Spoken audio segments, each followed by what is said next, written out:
आप सभी मित्रों का आज के मनन में एक बार फिर से हार्दिक स्वागत करता हूं। आप सबों को शालोम कहता हूं, आपकी कुशलता की कामना करता हूं और प्रार्थना करता हूं कि आप निरंतर मेरे लिए प्रार्थना करें। मैं भी आप सब के लिए निरंतर प्रार्थनाएं करता हूं। मित्र, आज के मनन में चलते हैं और आज का मनन मैं विश्वास करता हूं कि एक बार फिर से हम में से हर एक को नई आत्मिक ताजगी से भरेगा। एक नया दृष्टिकोण हम जीवन के प्रति समझने पाएंगे। तो आज का जो आधार पद है, जिस पद पर आज हम विचार करेंगे, वो आधार पद है नीति वचन 16 और उसके 18वें पद में। यहाँ ऐसा लिखा है, विनाश से पहले गर्व और ठोकर खाने से पहले घमंड आता है। यह नीति वचन 16 उसके 18 में लिखा है और इसको लिखने वाला बार बार बताने की आवश्यकता भी नहीं, आप जानते हैं, राजा सुलेमान है, जो दुनिया के सबसे बुद्धिमान शख्स में से एक था। मित्र, आज की घटना में चलते हैं। उत्पत्ति 41 और उसके 16वें पद में इस प्रकार से लिखा है, सुनिएगा। यूसुफ ने फिरौन से कहा, मैं तो कुछ नहीं जानता, I do not know anything.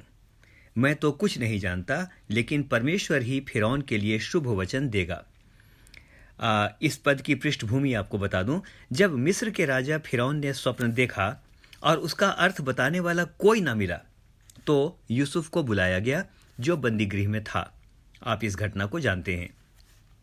राजा को यह बताया गया था कि सारे मिस्र में यूसुफ ही अब एक बचा है जो इस समस्या का निदान कर सकता है। तो मित्र, उत्पत्ति 41 उसके 14 में लिखा है, राजा ने जब बुलाया तो यूसुफ झटपट बंदी गृह से निकाला गया और बाल बनवाकर और वस्त्र बदलकर फिरौन के पास लाया गया।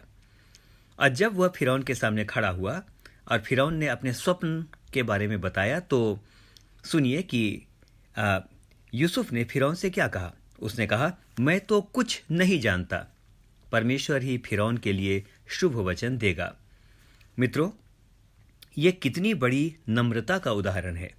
यूसुफ बड़ी बड़ी डींग मार सकता था कि किस प्रकार जब जेल में उसने पिलाने हारे और खिलाने हारे के लिए वचन दिया तो वो 100% पूरा हुआ।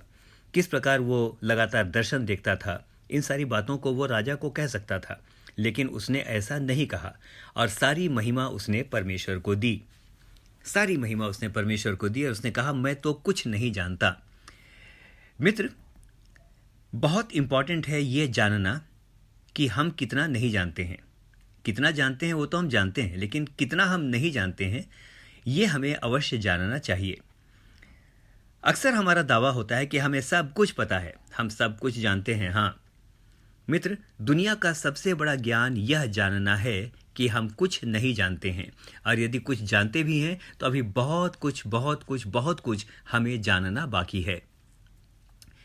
पहला कुरिन्थियों 8 और उसके 2 में वचन इस प्रकार से कहता है, यदि कोई समझे कि मैं कुछ जानता हूं, रिपीट करूं, यदि कोई समझे कि मैं कुछ जानता हूं तो जैसा जानना चाहिए वैसा नहीं जानता है। मित्र, कई बार हमारे मन के अंदर कुछ प्रकार की भावनाएं आती हैं। अगर कोई किसी बात को कहे तो अहंकार हमारा जागृत हो जाता है। अरे मुझे सिखाता है, मैं सब जानता हूं। मित्र, ये अहंकार है और ये हमें आगे बढ़ने नहीं देता। आइए इस समय हम फिर उसी घटना में चलेंगे। मित्र, आत्मिक अहंकार बहुत घातक होता है और पूरे आत्मिक जीवन को ध्वस्त कर देता है। यदि परमेश्वर ने हमें गाने का, बजाने का, लिखने का, भविष्यवाणियों का, चंगाई का या और भी कोई अन्य वरदान दिया है, तो इसे लोगों में गाने की ज़रूरत नहीं है, इसे लोगों में बोलने की ज़रूरत नहीं है।